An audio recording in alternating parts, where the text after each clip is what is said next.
actors always tend to learn something new on every project. Is there anything that you learned new about yourself, maybe the process or whatever, when playing Cedric Yonah or just being part of First Signal? Was there anything new that came to you? I mean, I know you're a well-trained actor, obviously, and you've done a variety of very interesting parts, but is there anything that you learned or came to light, or you realized about how you perform or something like that? I mean, how I perform is kind of always been the same. I work more in the British style where it's the outside in, where Okay. I don't try to build up things inside or remember a bad memory from the past. And I tend to, what happens is I read a script and a visual will strike me of this is the character, this is what he looks like, probably how they speak. And then I'll do other things of research, maybe reading a book, or if it's a historical figure, I'll read letters that they wrote. And by reading their letters, you kind of figure out maybe how they spoke in real life. Got it. But really, it's not till I put the costume on that I become fully in character. There's something about putting the costume on, and there's a very specific costume for Cedric. Yes, there is. Yeah. And it just seems to guide you in everything in a way. So you find that when you put the costume on, which was a Nehru-style collared suit, like Commander Straker wears in UFO, did you find that just brought you up to like, okay, now I'm ready to play Cedric Yonah? Yes, I've never. You're always yourself. I don't. It's not something where you become someone else, but it definitely is a tool that just helps, and it just kind of all your decisions kind of come from that, I guess. Yeah. For me. Yeah, no, and it did work out beautifully. Was there anything that surprised you the most when playing this character, or just being in this film at all, like from a story point of view, a character point of view? Was there anything that surprised you? Or all of a sudden you realized you were doing it going, oh, I didn't think of that kind of thing?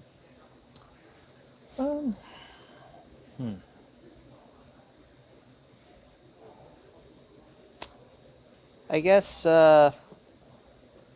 surprised me. Or just anything with the story, or maybe the way other character was interacting with yours, that maybe you didn't see it coming from that particular angle, even though it was written a certain way. I mean, with General Rieger, who I clash with, was very antagonistic and cold right from the get-go. Yeah. So that helped. I always felt that negative energy on the other side of the room. Yep. And created that resentment in myself. Yep. And so all the other actors did a great job kind of letting you know how they felt with nonverbal or verbal communication. Yeah, that was the key. It was getting those reaction shots. And during the film, as you probably have now noticed, how the president sits in the middle of the table and you and Rieger never cross over to the other line, except when you're actually leaving the room. And you always stand to one side of the president when they're leaving. I did that specifically because it's too easy to have two characters have a physical confrontation. I mean, the worst you guys do is get close at the very beginning, and you're close, and then you do the finger pointing thing at one point. But that's what I found interesting, where you and him, and because I don't think you and Paul had never worked together before. No. Yeah. And I purposely isolated myself a little bit from him. Mm-hmm. That makes sense. During the filming, we had some friendly banter, but of course, obviously they're opposing forces and enemies, really, and want two different things. Yep. So while I don't consider myself a full Daniel Day-Lewis method actor, I did feel like, I should, and really, because I'm an alien, I am separate from everyone too. So I did try to keep a little aloof. Yeah. In that sense. Yeah. Well, I think it worked because you clearly could tell there was no love lost between those two characters when they're having their scene. I mean, you could just sense the magnets repelling constantly over that table. And the poor president sitting in the middle, just like probably saying to herself in her head, do I call the Secret Service in or Right. are these two going to be okay? Now, going to the field scenes for a moment, we're finally now out of this confined room. We now have availability for some very wide shots, and it all worked out well. However, we did shoot on two of the most, the weekends with the heat index hitting 112 and all that, and you looking, like it's a spring day and all that. How did you keep your composure as an actor? And again, you had a lot of dialogue in those scenes as well. I mean, Patience, who played Major Ellen Sampson, had trained in the military out in fields, in the desert. So there was probably some training she could refer to, but how did you do it from your point of view? At the time, the heat was very uncomfortable, and,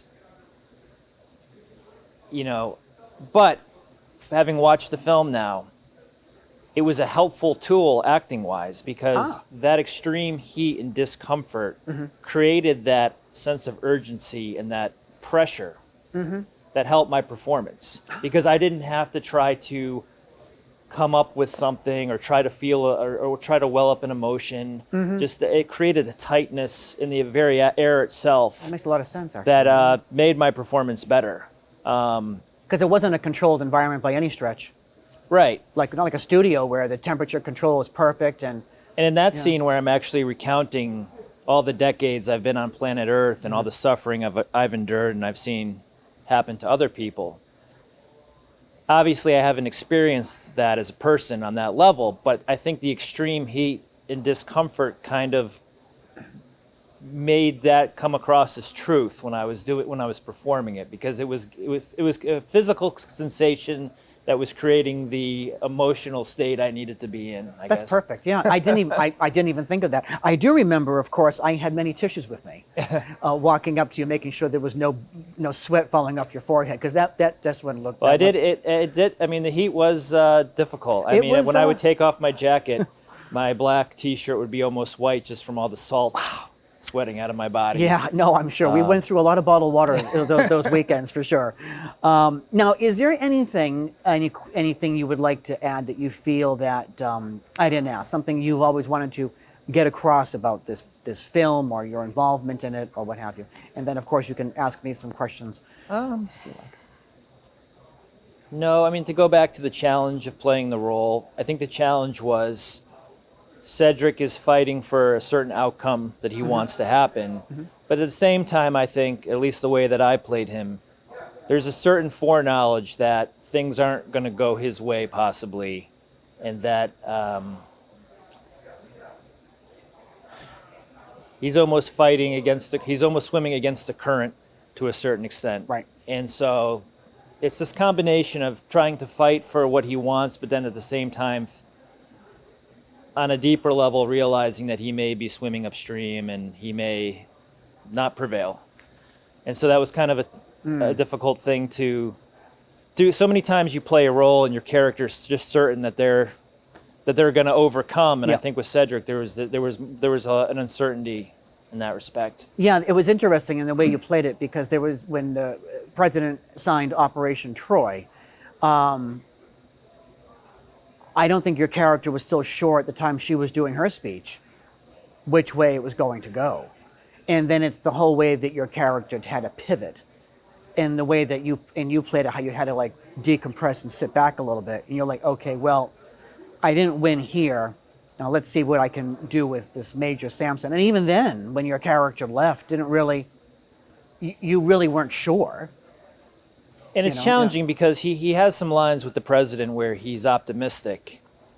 But really, I think he's seen so many cycles of humanity throughout history, World War II, Vietnam, the space program, and he's seen the frailty of humanity and how things tend to repeat themselves. Right. And so again, while he's again trying to achieve his aims and create the best outcome for his world and for Earth, I think there's a sense that he's very much realizing, like, I might be on the losing end of this. And but then again, at the end, there is hope does seem to return in a way, and maybe there's something that. Some optimism, if you will, yes. In a sequel, possibly. Maybe Cedric's decided to take things into his own hands, possibly. Maybe he realizes that the humans just can't do it. They're not at that point yet. That intellectual level where they can make the decision for themselves. Right. So an outside force might have to help them make it for them. Right, and that was the thing with Cedric was he's very human, yet he comes from a civilization that's so much more advanced that you would assume that they would have some sort of self-mastery over their baser instincts, Right. over their temper, for example. And I think that actually probably was a reason why Cedric resented Rieger so much, was the fact that Rieger brought that out of him, that Right. temper and that anger that Yeah. Cedric probably thought he had mastery over it and completely. didn't, you know, so. Well, it's almost like the frustration of probably dealing with a child in many ways. I mean, you were like the adult in the room. Your people, wherever they may be, wherever they may are, has probably dealt with this thousands of years earlier. So you're just hopeful and probably logically thinking, well, this shouldn't be too hard to deal with. And then you realize, God, no matter what I say, this person's not going to get it. And that brings out your frustration. And we saw that in the confrontation.